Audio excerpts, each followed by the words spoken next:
کہ ہم لوگوں نے سفر کی مشکلات کو سمجھا نہیں ہے. اس کی مشکلات کو سمجھنے کا نام کامیابی ہے. یہ بات آپ نے ذہن میں رکھنی ہے. پاکستان میں 10 سے 11 سال سیاست نہیں ہوئی، سیاسی انتشار ہوا ہے. تمام تر معاملات اور مشکلات کے باوجود امید کی کرن جو ہے وہ دکھائی دے رہی ہے. سیاسی طور پہ بات نہیں کر رہا، خطے کی حالات کے مطابق کہہ رہا ہوں تجزیہ، کہ ہم پاکستان اور بھارت ایک اچھے ہمسائے کے طور پہ زندہ رہیں گے. یہ ایک اٹیمپٹ ہو رہی ہے. سب سے بڑا کاروبار پاکستان اور بھارت کی سرحد پہ شراب کا ہے.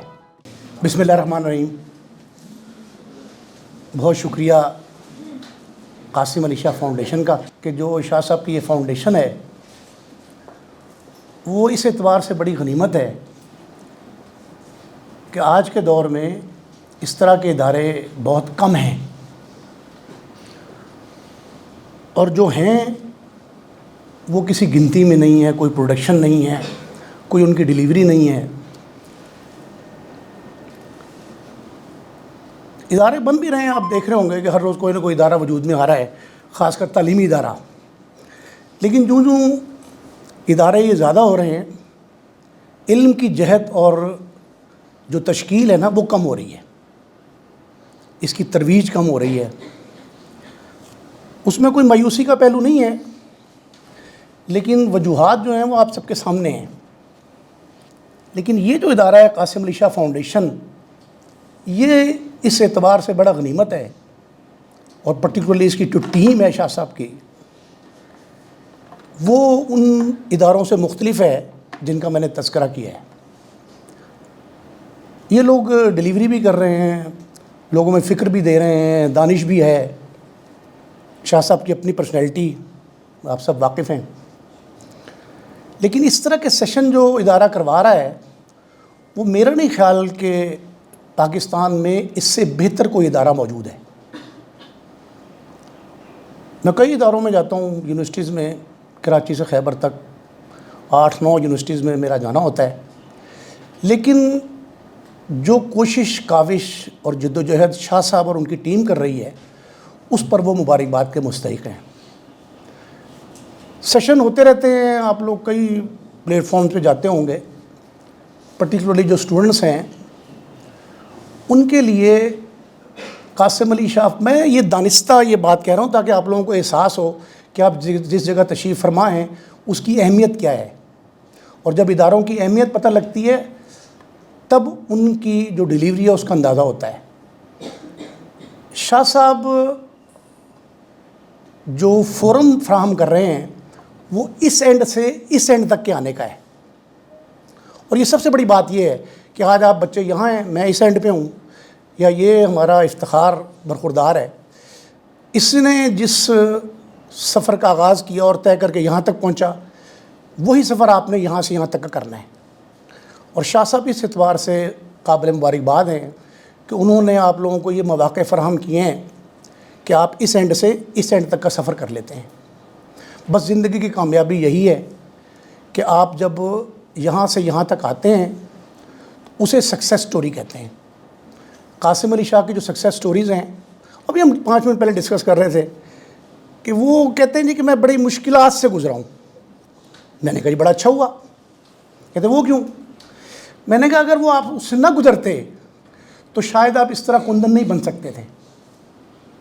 بس بیٹے مشکلات اور مسائل جو ہیں نا، آپ کہتے ہیں جی پاکستان میں بحرانی کیفیت ہے، ہر شعبے میں ہے، تعلیم میں ہے، صنعت میں ہے، صحافت میں ہے، سیاست میں ہے، سارا کچھ ہے.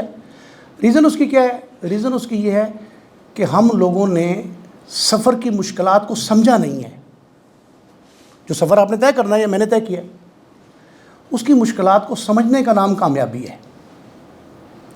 اور جتنے ادوار گزرے ہر دور میں یار پچھلا دور اچھا تھا، اب بڑے مسائل ہیں. ٹھیک ہے، ہوں گے مسائل اپنی جگہ پہ ہیں، لیکن ان کا حل بھی تو موجود ہے. حل کی کوشش اور جدوجہد بھی تو ہے نا.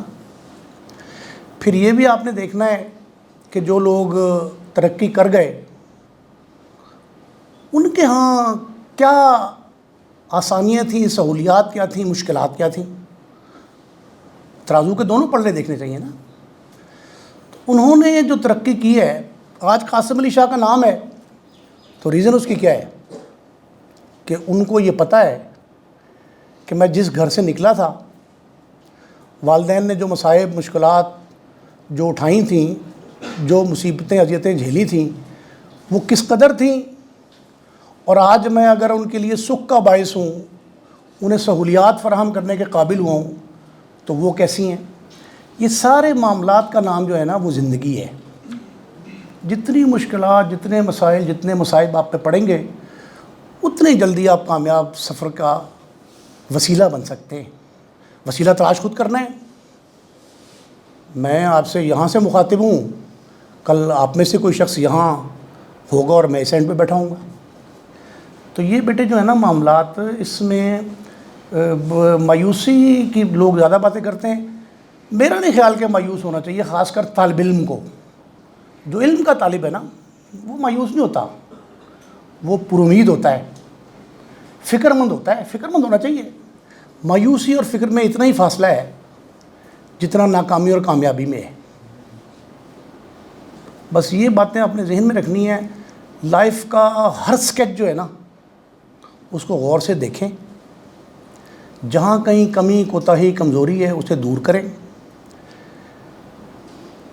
اپنا جو میں نے شروع میں ایک بات کہی ہے کہ ادارے بنتے جا رہے ہیں، علم کی ترویج کم ہو رہی ہے۔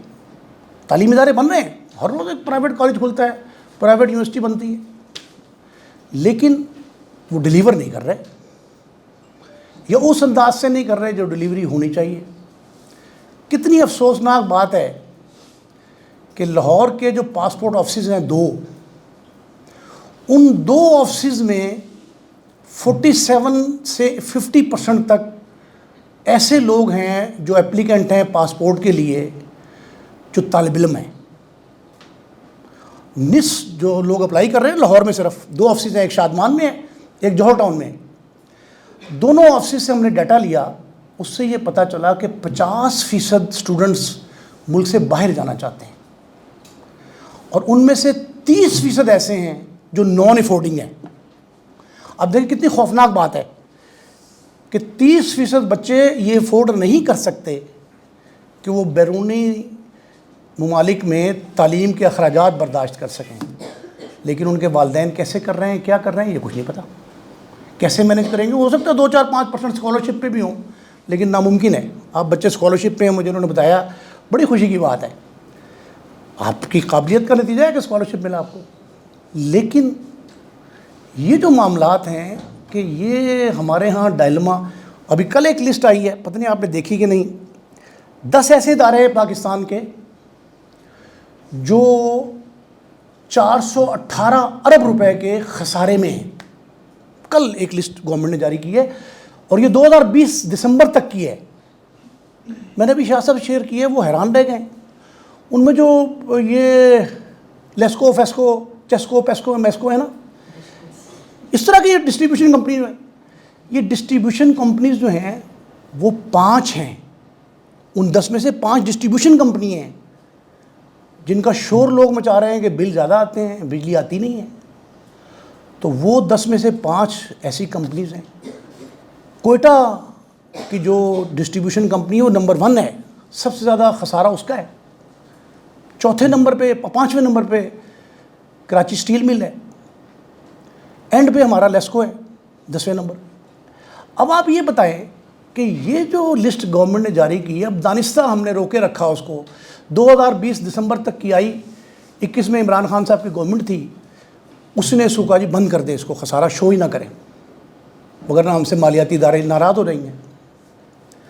اب یہ افسوسناک پہلو جو ہے نا، یہ ہمارا حصہ ہیں۔ جو انڈسٹری دیکھیں آپ، جس طرح کی انڈسٹری، میڈیا کی ہماری انڈسٹری، میڈیا میں صورت حال یہ ہے کہ 60% of the media industry staff فارغ ہو چکا ہے۔ ریسٹ آف دا 40% جو ہیں ان کی سہولیات وڈرا ہو گئی، کاغذ کا، سیاہی کا، جو بھی چیز انگریڈینٹس جو ہیں میڈیا کے، پرنٹ میڈیا کے، الیکٹرانک میڈیا کے جو گیجٹس ہیں، وہ سارے کے سارے مہنگے ہیں، افورڈیبل نہیں ہیں، ادارے بند ہوتے جا رہے ہیں۔ سیاست کا آپ کو پتہ ہے حال کیا ہے؟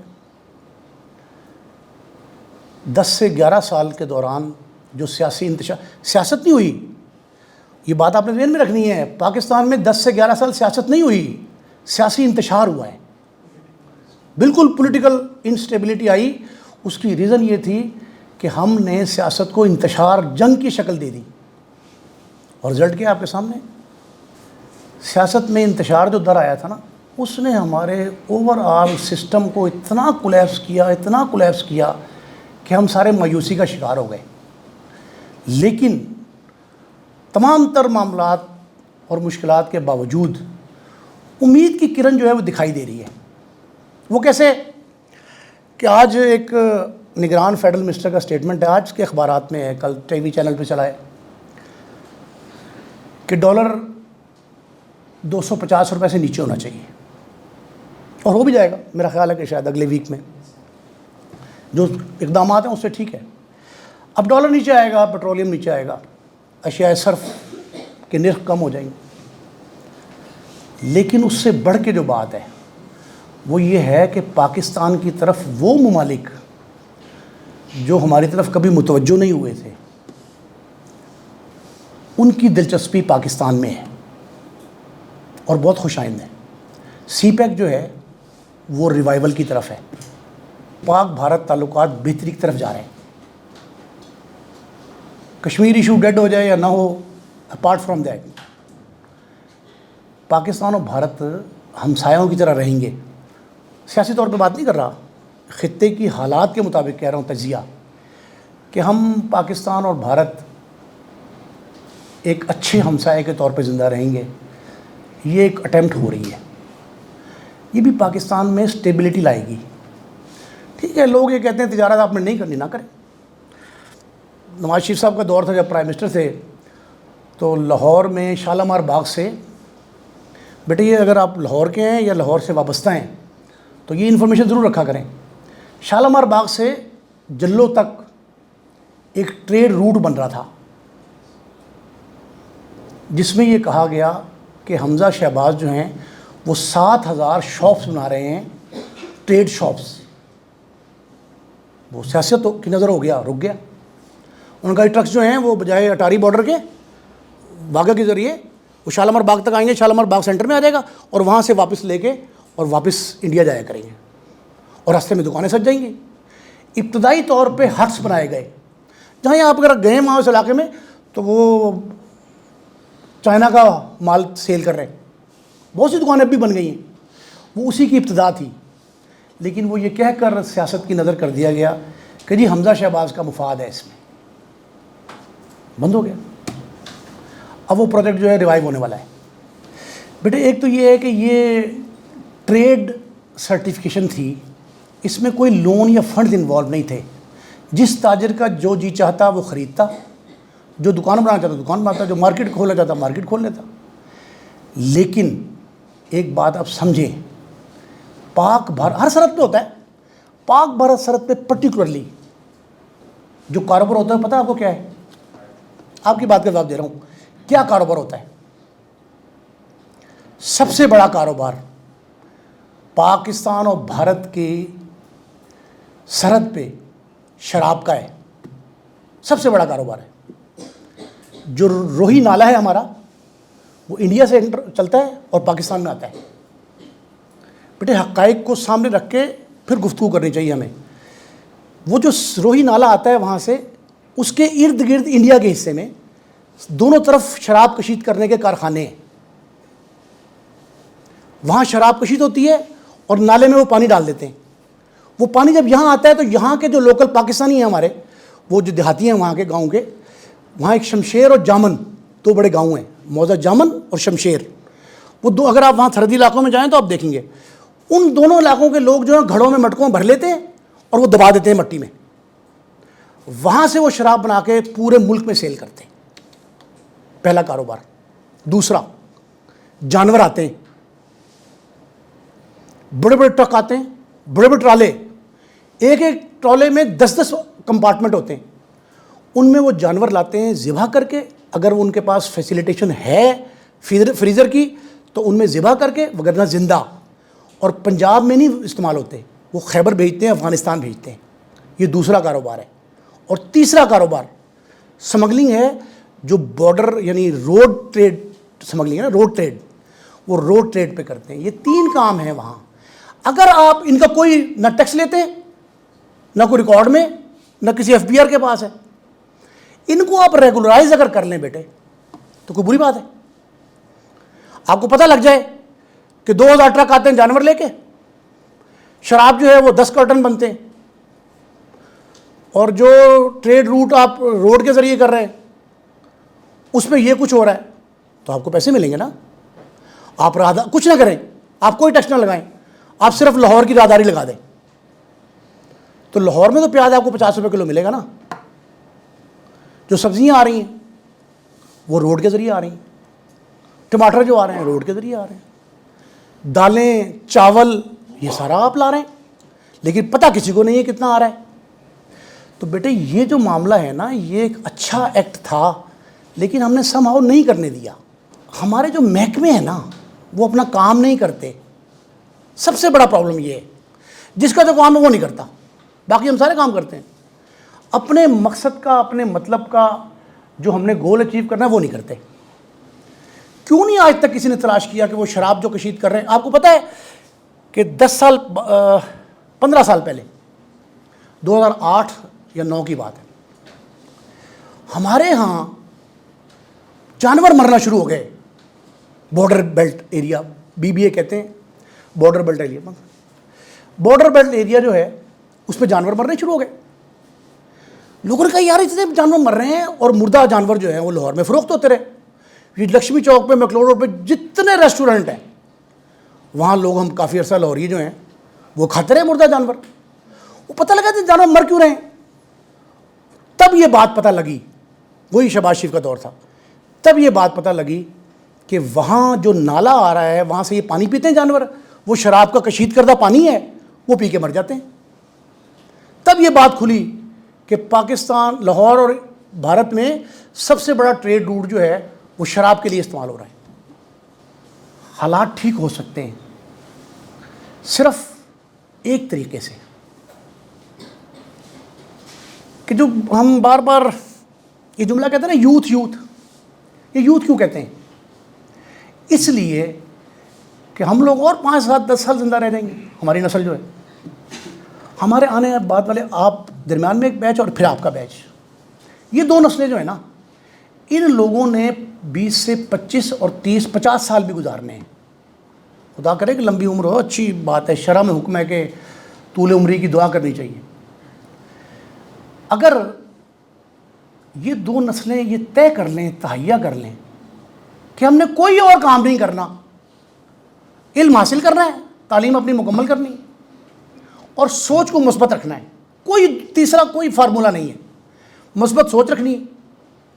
مثبت کا مطلب یہ ہے کہ میں یہ نہ سوچوں کہ پاک بھارت تجارت جو ہے اس سے حمزہ شہباز کو فائدہ پہنچ رہا ہے. بھئی کالج یونیورسٹی میں داخلہ آپ کے بچے کو ملے یا میرے بچے کو ملے، وہ ایک جیسا ہونا چاہیے. ٹھیک ہے، میرٹ ہونا چاہیے، لیکن داخلہ جس کو مل رہا ہے اس پہ خوشی کا اظہار کرنا چاہیے. یہ مثبت سوچ ہے. معاش، روزگار جس کو مل رہا ہے اس پہ مجھے، آپ کو، سب کو خوش ہونا چاہیے. صحت کی سہولیات، خوراک، معاش کے دیگر معاملات، وہ جس کے بھی حصے میں آئے ہیں اس پہ ہمیں خوشی کا اظہار کرنا چاہیے. یہ مثبت سوچ ہے. بس یہ 2 نسلیں جو ہیں نا آنے والی ہمارے بعد، یہ اگر چاہیں تو وہ گیپ فل ہو سکتا ہے جو سیاسی انتشار کی شکل میں ہے. بیٹے ایران جو ہے نا، میں مثال دے رہا ہوں، آپ نے غور سے سننی. ایران 3 نسلیں، پوری 3 نسلیں تباہ کر کے، میں نے 2 نسل کی مثال دی آپ کو، لیکن ایران کی 3 نسلیں تباہ ہوئیں، پوری ختم کر دی انہوں نے. 3 نسلیں، 3 نسل ختم کر کے 4تھی نسل میں وہ کیا کر رہے ہیں؟ ایران کے دورے میں گیا، ہم ایک لائبریری میں کھڑے تھے. وہاں لائبریریاں بہت ہیں، بڑی تاشا لائبریری، اور دنیا کا سب سے زیادہ پبلیکیشن کا کام بھی وہاں ہے. رسالے، اخبار بہت چھپتے ہیں، پرنٹ میڈیا زیادہ، الیکٹرانک کم ہے. وہاں ہم ایک لائبریری میں تھے اپر پورشن پہ، تو نیچے ایک بازار ہے بہت لمبا، ہمارے یہاں اتنا بڑا بازار نہیں ہے کوئی، جتنا کو 2-2.5 کلومیٹر کا بازار ہے. وہاں سے بچے اور بچیاں جو ہے نا، اسی طرح برقع پوش بچی ہیں، بچے اور بچیاں ہاتھ میں پکڑے نا تیز بھاگے جا رہے تھے. ان کے جینز کا رواج پیدا ہوا ہے یہ پچھلے 8-5-7 سال میں. جینز پہنے ہوئے بچے بچیاں شرٹس پہنی ہوئی اور بھاگے جا رہے ہیں. میں نے اپنے ترجمان سے وہاں پوچھا، میں نے کہا یار یہ کیا احتجاج ہو رہا ہے باہر بازار میں؟ انہوں نے کہا نہیں احتجاج تو نہیں ہے سر. میں نے کہا ہزاروں بچہ بچی ہے. اس نے کہا جی یہ جہاں سے شروع ہوتا ہے بازار، وہاں ان کا ایک کیمپس ہے یونیورسٹی کا، تہران یونیورسٹی کا. بڑے غور سے سنیے گا بات، تہران یونیورسٹی کا کیمپس ہے. یہ اس کیمپس سے دوسرے کیمپس جا رہے ہیں. تو میں نے کہا یہ تو نعرے بھی لگا رہے ہیں، یہ ہاتھ بھی اونچا کرتے، کیا کہتے ہیں؟ اس نے کہا جی کہ یہ اب یہ اس کو سیاسی طور پہ نہ لیجیے گا، اس نے کہا یہ نعرہ لگاتے ہیں مرگ بر امریکہ. میں نے کہا جی یہ کیا نعرہ ہے؟ اس نے کہا امریکہ پہ لعنت بھیجتے ہیں. تو میں نے کہا یہ ان کو سکھایا ہے کسی ٹیچر نے؟ کوئی یونیورسٹی کا لوگو ہے یہ کیا ہے؟ اس نے کہا نہیں یہ تو گزرتے ایسے ہی ہیں، آپ ابھی 1 گھنٹے 2 گھنٹے بعد دوسری کلاس ہوگی. تو میں نے کہا کیا کرتے ہیں وہاں سے ادھر آ کے؟ اس نے کہا وہاں ایک کلاس ہوئی ہے، دوسری کلاس اس کیمپس میں ہونی ہے.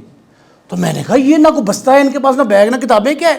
اس نے کہا وہاں ان کو نئے کیمپس میں شیلفیں دی ہوئی ہیں، وہاں کتابیں رکھی ہیں ان کی.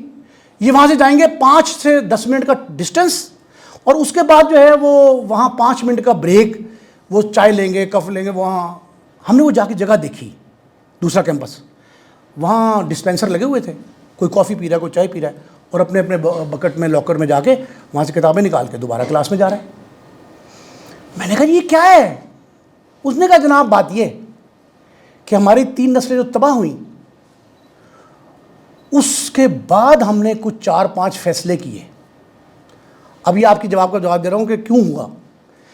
یہ 4-5 فیصلوں میں ایک فیصلہ یہ ہے کہ تعلیم کی سہولیات اور مواقع بڑھا دیے جائیں، بچوں کو مطالعے کی اسٹڈی کی عادت پڑ جائے. اور چوتھی کے بعد جو 5ویں نسل آئے، وہ چوتھی نسل ختم ہو گئی. 3 نسلیں ویسے تباہ ہوئی، چوتھی انہوں نے کہا ہم نے اگنور کر دی.